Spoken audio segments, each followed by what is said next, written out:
दोस्तों, आज मैं आपको एक नई कहानी सुनाने वाला हूँ जिसका नाम है कंजूस सेठ के 3 काम। एक बार 2 गरीब दोस्त एक सेठ के पास काम मांगने जाते हैं।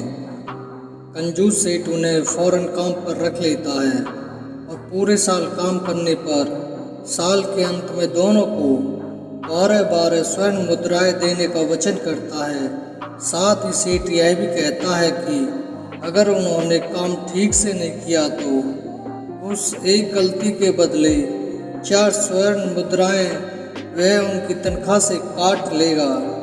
दोनों दोस्त सेठ की बात मान जाते हैं और पूरे साल कड़ी मेहनत करते हैं, दौड़ दौड़ कर सारे काम करते हैं और सेठ के हर आदेश का पालन करते हैं। इस तरह पूरा साल बीत गया।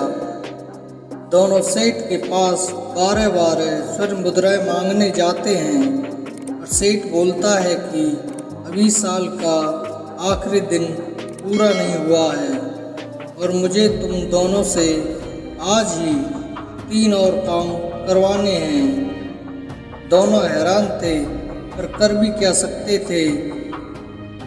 सेठ ने 3 काम बताने शुरू किए।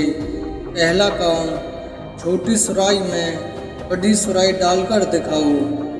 दूसरा काम, दुकान में पड़े गीले अनाज को बिना बाहर निकाले सुखाओ। तीसरा काम, मेरे सर का सही वजन बताओ। उन दोनों ने सेठ से कहा, यह तो असंभव है। सेठ की चालाकी काम कर गई और उसने कहा, ठीक है, फिर यहाँ से चले जाओ। इन 3 कामों को ना कर पाने के कारण मैं हर काम के लिए 4 स्वर्ण मुद्राएं काट रहा हूँ। मक्कर सेठ की इस धोखाधड़ी से उदास होकर दोनों दोस्त उदास मन से जाने लगते हैं। उन्हें रास्ते में एक चतुर पंडित मिलता है।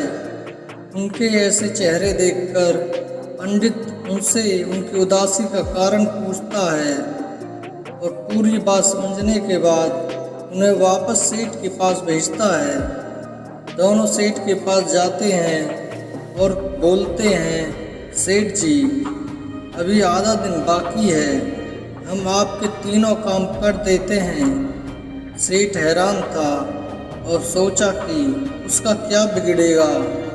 वह 3 दुकान में जाते हैं और दोस्त अपना काम शुरू कर देते हैं। वह बड़ी सुराही को तोड़ कर उसके टुकड़े कर देते हैं और उन्हें छोटी सुराही के अंदर डाल देते हैं। सेठ देखता रह जाता है पर कुछ कर नहीं पाता। इसके बाद दोनों गीले अनाज को दुकान के अंदर फैला देते हैं। सेठ बोल पड़ता है कि इसे फैलाने से यह कैसे सूखेगा, इसके लिए तो धूप और हवा चाहिए। देखते जाइए। ऐसा कहते हुए दोनों मित्र हथौड़ा उठा आगे बढ़ जाते हैं और दुकान की दीवार और छत तोड़ डालते हैं, जिससे वहां हवा और धूप दोनों आने लगते हैं। क्रोधित मित्रों को सेठ और उसके आदमी देखते रह जाते हैं पर किसी की भी उन्हें रोकने की हिम्मत नहीं होती। अब आखिरी काम बचा होता है।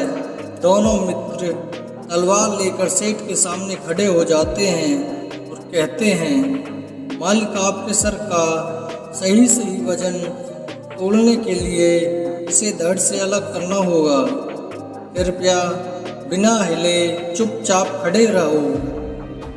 अब सेठ को समझ आ जाता है कि इन गरीबों का हक इस तरह से नहीं मार सकता और बिना आनाकानी के वह उन दोनों को 12 स्वर्ण मुद्राएं दे देते हैं। दोस्तों, आपको यह कहानी कैसी लगी नीचे कमेंट करके ज़रूर बताएं और अच्छा लगे तो शेयर और चैनल को सब्सक्राइब भी ज़रूर करें। धन्यवाद।